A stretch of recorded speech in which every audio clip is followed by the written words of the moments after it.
बिस्मिल्लाहिर्रहमानिर्रहीम। आप देख रहे हैं लेपर्ड मीडिया में, हूँ साजिद मीर। आज के व्लॉग में हम बात करेंगे पाकिस्तान मुस्लिम लीग नून गिलगित बल्तिस्तान ने आज एक 51 पॉइंट्स पर मुश्तमिल मंशूर पेश किया। हाफिज हफीजुर्रहमान साहब ने खुद इस मंशूर को पेश किया। इसमें बहुत से अच्छे पॉइंट्स भी हैं और साथ साथ हम इसका तनकीदी जायज़ा भी लेंगे कि इसमें क्या मिसिंग है, और बहुत सारी जगहों पे अज़म का इजहार किया गया है। हालांकि फेडरल में इस वक्त पाकिस्तान मुस्लिम लीग नून की हुकूमत है। तो सबसे पहले हम बात करेंगे इनके मंशूर के जो हाइलाइट्स हैं, उसमें इन्होंने गुड गवर्नेंस का तस्वुर पेश किया है। और अगर गुड गवर्नेंस का तस्वुर जो 5 पॉइंट्स हैं वो मैं आपके सामने रखूंगा और उसी को आप खुद उसका तकाबली मवाजना करें। पिछले जो 2015 से 20 तक जो हाफिज हफीजुर्रहमान साहब की हुकूमत रही थी, क्या गुड गवर्नेंस उसमें इम्प्लीमेंट हुई थी, नहीं हुई थी, और आने वाले अगर वो चीफ मिनिस्टर बनते हैं उनकी हुकूमत, तो उसमें क्या गुड गवर्नेंस का ये जो फार्मूला है ये इम्प्लीमेंट होगा, नहीं होगा। गुड गवर्नेंस की बुनियाद सबसे पहले अकाउंटेबिलिटी, एहतसाब प्लस ट्रांसपेरेंसी, शफाफियत और प्लस सर्विस डिलीवरी को मिला के गुड गवर्नेंस का मॉड्यूल बनता है। तो इसमें आप खुद जायजा लें कि 2015 से 20 तक कितने लोगों का एहतसाब हुआ गवर्नमेंट के अंदर, कितने लोगों को जो सरकारी मुलाजमीन हैं या जो जिन्होंने करप्शन की थी उनको सजाएं मिली, ये आपने खुद देखना है। शफाफियत किस हद तक थी, चाहे वो नौकरियों की हम बात करें, ठेकों की बात करें, या जितने भी गवर्नमेंट के अफेयर्स हैं उसमें कितनी हद तक शफाफियत थी, इसका भी जो 2015 से 20 तक जायजा आप लें। आप खुद फैसला करें क्या आगे ये डिलीवर कर सकेंगे। और आगे जो तीसरा जो पिलर है वो पब्लिक सर्विस डिलीवरी है। पब्लिक सर्विस डिलीवरी 2015 से 20 तक मेरे ख्याल में इनकी बेहतर रही है, और अब भी शायद आगे जो अगर इनकी हुकूमत आती है, अभी तो 7 जून को क्या होगा इसका हमें पता नहीं है, तो पब्लिक सर्विस डिलीवरी में शायद ये बेहतर परफॉर्म करें। कुछ और इसके प्रिंसिपल्स हैं, जल्दी से मैं बता देता हूँ। फैसला आपने करना है कि क्या इनके ऊपर फिट आता है, और जो इन्होंने मंशूर बात की है उस हवाले से कितना इस पर इम्प्लीमेंट करेंगे। तो सबसे पहले जो उसूल है वो ट्रांसपेरेंट पब्लिक फाइनेंस मैनेजमेंट है। उसका मतलब ये है कि गवर्नमेंट की जितनी भी स्कीमें हैं डेवलपमेंट की हैं या रेकरिंग की स्कीमें हैं, वो डिजिटल एक पोर्टल होना चाहिए जिसमें पब्लिक का एक्सेस हो और पब्लिक उसको हर स्कीम को देख सके, उसमें कितना खर्च हुआ है और उस स्कीम में कितना खर्च नहीं हुआ है, कितने पैसे बाकी रह गए। ये ट्रांसपेरेंसी की तरफ बेसिकली एक कदम है। उसके अलावा दूसरे पॉइंट में जो सिविल जो सर्विस है उसमें ब्यूरोक्रेसी की अपॉइंटमेंट और ट्रांसफर पोस्टिंग है, वो आपने देखना है कि 2015 में कितना इस पे अमल हुआ था। क्या जो सेक्रेटरीज की जो पोस्टिंग ट्रांसफर हुई थी वो बिल्कुल मेरिट पे हुई थी, क्या मेरिट पे और कॉम्पिटेंट सेक्रेटरीज ही 2015 से 2020 तक थे, या आने वाले टेन्योर में क्या कॉम्पिटेंट सेक्रेटरीज होंगे। तो इस हवाले से मेरी राय ये है कि क्योंकि पिछले दिनों अमीर मकाम साहब ने रमादा होटल में भी 7 से 8 सेक्रेटरीज को बुलाया था जो हमारे ज़राए के मुताबिक करप्ट सेक्रेटरीज थे और जिनके ऊपर मुख्तलिफ किस्म के केसेस थे, उनको ही बुलाया था और उनको डायरेक्शन दी थी। जाहिर है वो उनके उस एजेंडा को आगे लेके जाएंगे। तो आने वाले अगर पाकिस्तान मुस्लिम लीग नून की हुकूमत आती है तो वही सेक्रेटरीज हमें अच्छे पोर्टफोलियोज में नजर आएंगे, चाहे वो हेल्थ हो, एजुकेशन हो, वर्क्स हो या दूसरे कोई हैं। तो ये बेसिकली एक इंडिकेटर्स होते हैं गुड गवर्नेंस के। उसके अलावा तीसरा जो पॉइंट है, उसूल है, वो ये है कि जो शहरियों को क्या कंप्लेन का हक हासिल है, वो करप्ट ऑफिशियल्स के खिलाफ कंप्लेन कर सकते हैं। पब्लिक सर्विस डिलीवरी के हवाले से, हेल्थ के हवाले से, एजुकेशन के हवाले से क्या उनको एक्सेस दी जाएगी, कोई इस तरह की सिंगल लाइन हेल्प लाइन होगी या कंप्लेन सेल एस्टेब्लिश किया जाएगा। इसके अंदर मंशूर के अंदर कम से कम मेरे नज़र से नहीं गुजरा, अलबत्ता कुछ ऐसे रिफॉर्म्स अंदर ज़रूर इंट्रोड्यूस करवाई गई हैं जिससे शहरियों की ज़िंदगी में अगर प्रैक्टिकली इम्प्लीमेंट होता है तो काफ़ी बेहतर उस पर इम्पेक्ट पड़ेगा। चौथा जो पॉइंट है डिसेंट्रलाइजेशन ऑफ पावर्स हैं और लोकल बॉडीज को एम्पावर करना, उसके हवाले से इन्होंने ज़रूर अंदर बात की है कि जो ही इंतखाबात होंगे और उनकी हुकूमत आएगी तो उसके बाद फौरी तौर पे लोकल बॉडीज़ का इनेकाद करवाया जाएगा और लोकल बॉडीज़ को एम्पावर किया जाएगा। ये अच्छी बात है इनके मंशूर में। उसके अलावा दूसरा ये भी है कि एविडेंस बेस्ड पॉलिसी मेकिंग है कि मतलब जितनी भी पॉलिसीज़ हों उसको किसी खास डेटा या रिसर्च की बेस पे बनाया जाए, उसमें देखा जाए कि कितने बच्चे स्कूल में एनरोल हैं, कितने हेल्थ के इंडिकेटर्स क्या हैं और पॉवर्टी के इंडेक्स क्या हैं। स्कूल के हवाले से हाफिज हफीजुर रहमान साहब के जो पिछले 2015 से 20 का जो दौर है वो अच्छा रहा है। एजुकेशन के हवाले से एनरोलमेंट भी काफ़ी ज़्यादा हुई और मॉडल स्कूल भी काफ़ी हद तक उनके दौर में बने। तो ये गुड गवर्नेंस के उसूल हैं, इसको आप खुद जो 5 उसूल मैंने बताए हैं उसका मवाजना आप हाफिज हफीजुर रहमान साहब की 2015 से 20 की जो हुकूमत है उसके साथ करें और आने वाले हुकूमत में क्या वो इस पे इम्प्लीमेंट करेंगे। बाकी में जो मंशूर है उसको क्विकली आपके सामने जो इम्पोर्टेंट चीज़ें हैं वो मैं शेयर करता हूँ। सबसे पहले NFC अवार्ड के शेयर में शमूलियत। NFC तरस का अवार्ड के हवाले से इन्होंने बात की और NFC तरस का अवार्ड के लिए ज़रूरी है कि हमारे जो सबसे पहले आईनी हुकूक हमें मिल जाए, प्रोविजनल आईनी हुकूक मिल जाए। उसके हवाले से हाफिज हफीजुर रहमान साहब ने भी बात की, मगर मंशूर में अंदर बात की और पॉइंट नंबर मेरा ख्याल में 22 है, मैं आपको बता देता हूँ।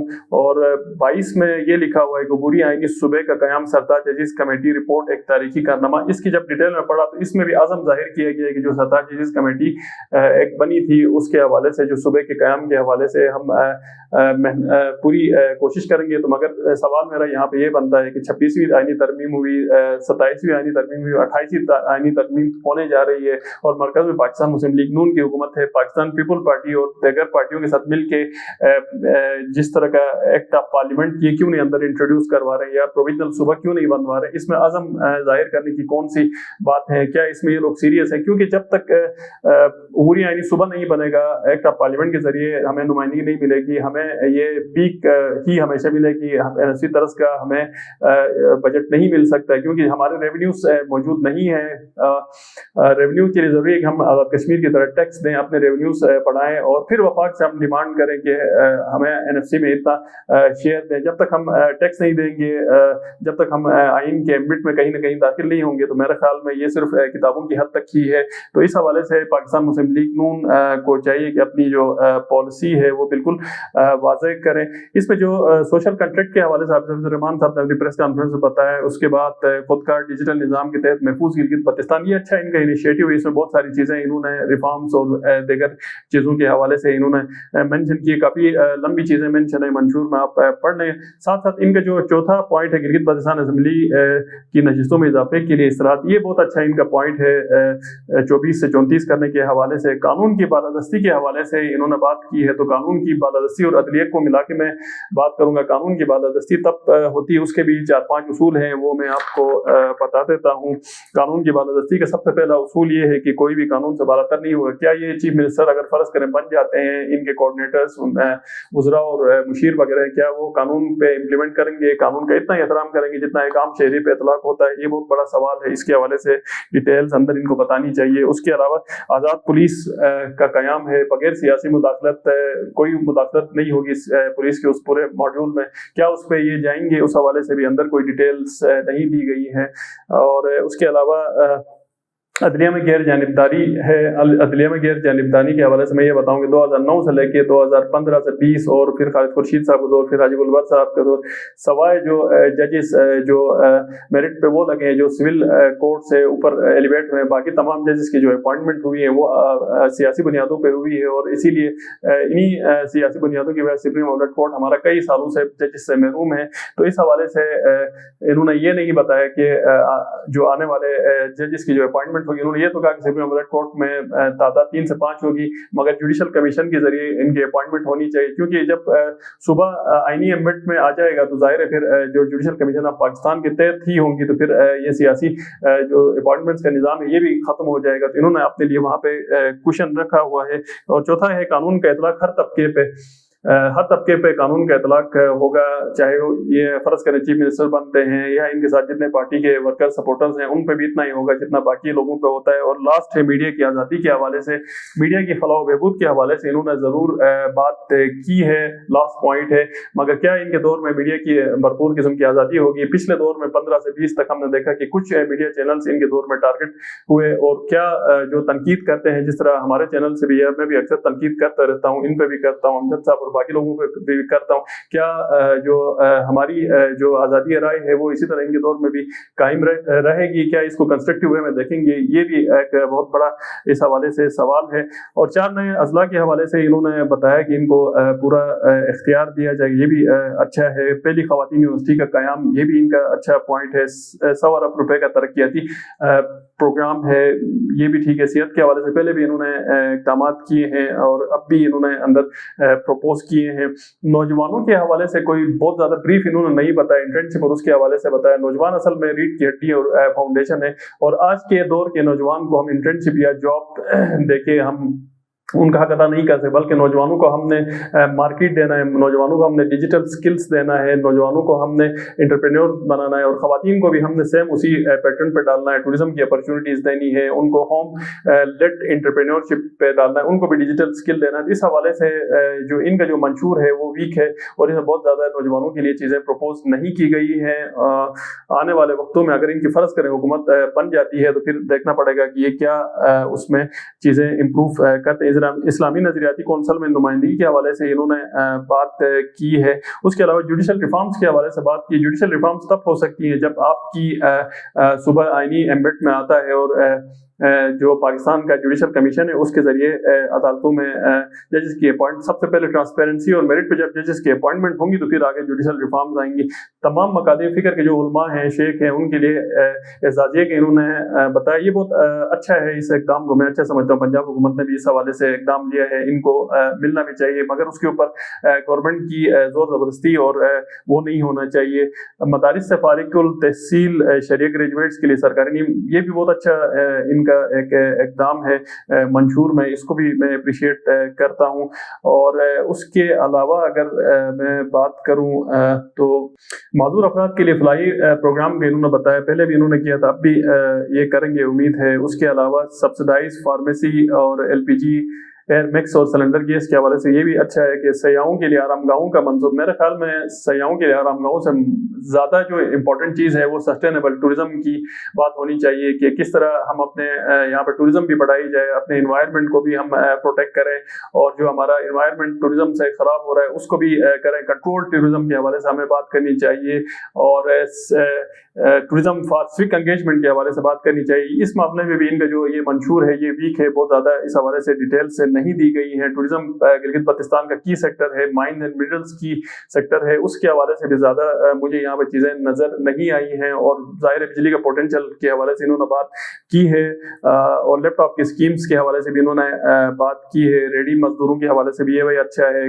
کسانوں کے حوالے، سبزیوں کے حوالے سے، لائف سٹاک، یہ چیزیں چل رہی ہیں۔ گلگت بلتستان پٹوار سسٹم، اس حوالے سے ابرار مرزا صاحب پہلے ہی اس انیشیٹیوز لے چکے ہیں اور اس وقت کام ہو رہا ہے۔ اور دیامر بادشاہ ڈیم کے حوالے سے بھی انہوں نے کہا ہے کہ وہ جو جتنے بھی ملازمتیں ہوں گی اس میں یا دیگر جو وفاقی ہوں گی اس میں 80% گلگت کے لوگ ہی ہوں گے، تو یہ بھی میں سمجھتا ہوں کہ اچھا ہے۔ یہاں پہ اسٹیٹ بینک کے اس کا برانچ کے قیام کا اور دفتر کا بھی انہوں نے، اور چھوٹے اس کا بھی جو بینکوں میں چھوٹے قرضوں کے حوالے سے بھی انہوں نے بات کی ہے۔ سپیک کے حوالے سے بھی انہوں نے بات کی، بہت زیادہ ڈیٹیلز اس میں نہیں دی گئی ہے کہ سپیک کے کون کون سے یہاں پہ منصوبے پاور کے وہ لگیں گے، اور اس میں نوجوانوں کی جو ہے جاب کا شیئر کیا ہوگا۔ پہلے بھی گلگت بلتستان کے نوجوانوں کو سپیک میں شیئر نہیں ملا ہے، اور اب سپیک کے کون کون سے منصوبے یہاں پہ امپلیمنٹ ہوں گے۔ پاور کے حوالے سے انہوں نے 100 میگا واٹ سولر کا ذکر کیا ہے، اور یہ ذکر نہیں کیا ہے کہ فیوچر میں کون سے فوری طور پہ نئے منصوبے ہائیڈل لگائے جائیں گے، رن آف دا ریور کون سے ایسے منصوبے لگائے جائیں گے جس سے بجلی کی جو کمی ہے وہ فوری طور پہ پوری ہو سکے۔ تو یہ بہت ساری چیزیں ہیں جو اندر وضاحت طلب ہیں، ان کو اندر ذکر کرنا چاہیے تھا۔ گلگت میں نئے ایئرپورٹ کے حوالے سے انہوں نے انیشیٹو کا بتایا ہے، بہت اچھا ہے۔ پرانے ایئرپورٹ کی توسیع کے حوالے سے بھی انہوں نے بات کی ہے، گلگت کی بہت اہم ضرورت ہے۔ 4G 5G کے حوالے سے بھی انہوں نے بات کی، اس کے لیے وسائل چاہیے، اور ای کامرس کے لیے، اور اس کے لیے منسٹری آف IT اینڈ ٹیلی کام اگر SCO کو یا دیگر جو کمپنیز ہیں ان کو اگر وسائل پرووائڈ کرے تو میرے خیال میں یہ کام بہتر طریقے سے ہو سکتا ہے۔ مستحق افراد کے لیے سبسڈائز رہائشی منصوبے، یہ بہت اچھا ان کا انیشیٹو ہے۔ نئے شہروں اور ٹاورز کی تعمیر کی بنیادی سہولیات کی فراہمی، یہ بھی میں سمجھتا ہوں اچھا ہے۔ تمام گاؤں اور شہروں تک جو پکن جو روڈ کی کنیکٹیوٹی ہے چلے، یہ بھی اچھا ہے۔ اور اس کے علاوہ اگر इन्होंने कहा है कि मुंतखब हुकूमत के तमाम पोर्टफोलियो होल्डर्स की लाइफ हेल्थ इंश्योरेंस का प्रोग्राम, इसमें तो मैं ये समझता हूँ कि एक तो इनके वजीर होंगे, बाकी 40 से 50 तो तकरीबन कोऑर्डिनेटर्स और दूसरे लोगों की इन्होंने कमिटमेंट की, हर मोहल्ले में जाके ये भी कमिट करते हैं, अमीर मकाम साहब भी कमिट करते हैं। अब कितने लोगों की इंश्योरेंस और वो होती है और इस पूरी खेप में किस तरह संभालते हैं। पहले इस पे हाजी गुलबर साहब के दौर में ये तनकीद करते रहे हैं, अब पता नहीं किस तरह संभालते हैं। अर्बन ट्रांसपोर्ट का मनसूबा भी बहुत अच्छा मनसूबा है, इस पे इम्प्लीमेंट जरूर होना चाहिए। बिजली के बिलों में फ्री 100 यूनिट रिलीफ पैकेज, बिजली का बिल यहाँ पे वैसे भी कोई नहीं देता है, कुछ लोग देते हैं, मखसूस इलाके हैं जहाँ पे जो केबल लगी हुई है, स्मार्ट केबल लगी हुई है, उसके लोग बिल देते हैं, बाकी तो वैसे भी बिल नहीं देते हैं। तो इनको सबसे पहले अपने मोहल्ले और आसपास के लोगों से स्टार्ट करना पड़ेगा, पहले लोग बिल तो देते हैं, उसके बाद फिर ये सारी चीजें हैं। और उसके अलावा बल्दियाती इलेक्शंस के इनकाद के हवाले से और सहाफ़ी बरादरी के हवाले से, सहाफ़ी बरादरी को मैं समझता हूँ कि इजहार राय की आज़ादी होनी चाहिए और इक्वलिटी होनी चाहिए, चाहे वो डिजिटल मीडिया का हो या प्रिंट मीडिया का हो। इस बात पे किसी का उसको विक्टिमाइज नहीं होना चाहिए कि अखबार की सुपर लीड में उसके खिलाफ अगर खबर लगी है तो मेरे ख्याल में दिल इस हवाले से जो पॉलिटिशियन उनको पड़ा होना चाहिए, क्योंकि जब तक सहाफ़ी बरादरी आपकी चीज़ों को पोर्ट्रेट नहीं करती है, असेंबली के इजलास में हम अगर कवरेज ना दें तो आपकी वो चीज़ें सुनी भी नहीं जाती हैं, और ना ही आज आपने मंशूर पेश किया तो ये भी मीडिया के जरिए। तो मीडिया के हवाले से तमाम पार्टियों को खुले दिल के साथ बिहेव करना चाहिए। तो ये थोड़ा सा हमने इनके जो तनकीदी जायजा था वो भी पेश किया, जो इनकी अच्छी चीजें थी उसको हमने अप्रिशिएट भी किया। दूसरी पार्टियों को भी मंशूर सामने आएगा तो हम उसके हवाले से भी हम आपसे बात करेंगे। तब तक मुझे इजाजत दें, अल्लाह हाफिज।